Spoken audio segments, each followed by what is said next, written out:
ભારત પાકિસ્તાન સૈન્ય સંચાલન મહાનિર્દેશકો વચ્ચે વાતચીત। DGMO lieutenant general Rajiv Ghai Bharat તરફથી કરશે વાતચીત।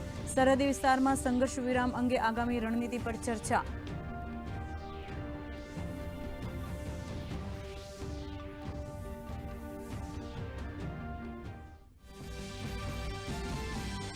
ભારત પાકિસ્તાનના ડીજીએમઓ વચ્ચે વાતચીત। પહેલા પ્રધાનમંત્રી નરેન્દ્ર મોદીએ પોતાના નિવાસસ્થાને ઉચ્ચ સ્તરીય બેઠકની કરી અધ્યક્ષતા। એનએસએ અજીત ડોભાલ, સંરક્ષણ મંત્રી રાજનાથ સિંહ સહિત ત્રણેય સેનાના પ્રમુખ રહ્યા ઉપસ્થિત।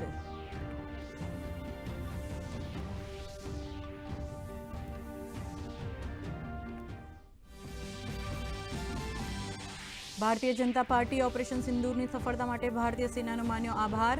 ભાજપ પ્રવક્તા સંબિત પાત્રાએ કહ્યું, ઓપરેશન સિંદૂર 100% સફળ। આતંકવાદ વિરુદ્ધ અપાયો કડક સંદેશ। ભારતીય સેનાના અદમ્ય સાહસનો થયો પરિચય।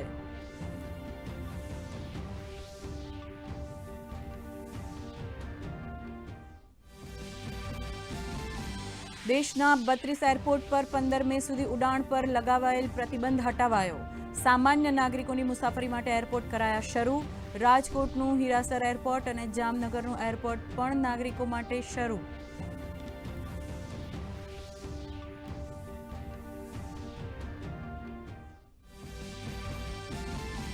ભારત અને યુરોપિયન સંઘ વચ્ચે પ્રસ્તાવિક મુખ્ય વેપાર કરાર પર આગામી તબક્કાની વાતચીતનો આજથી પ્રારંભ। કરારનો પહેલો તબક્કો જલ્દી જ થશે શરૂ। બંને પક્ષો વચ્ચે 2 તબક્કામાં કરાર પૂર્ણ કરવાની બની સહમતિ।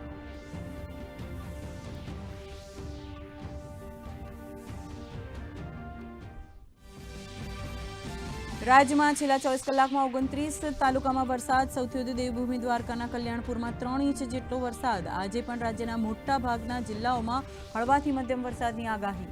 આવતીકાલથી કમોસમી વરસાદનું જોર પડશે નબળું।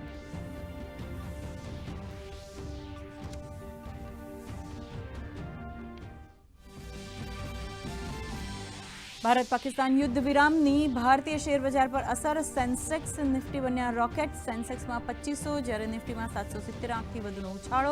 રોયલ્ટી અને મેટલના શેરમાં મોટા પાયે ખરીદી। સોનામાં 3200 રૂપિયાનો ઘટાડો।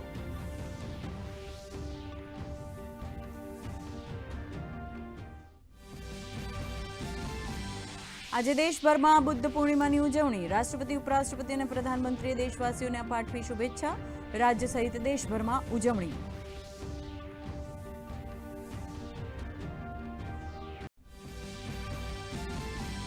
અને રોહિત શર્મા બાદ વિરાટ કોહલીએ પણ ટેસ્ટ ક્રિકેટમાંથી લીધો સંન્યાસ। કોહલીની કેપ્ટનશીપમાં ભારત 40 મેચ જીત્યું। વિરાટે 123 મેચમાં 9230 રન ફટકાર્યા। વિરાટ કોહલીએ કહ્યું કે ક્રિકેટ ટીમમાં મારું સર્વશ્રેષ્ઠ પ્રદર્શન આપ્યું।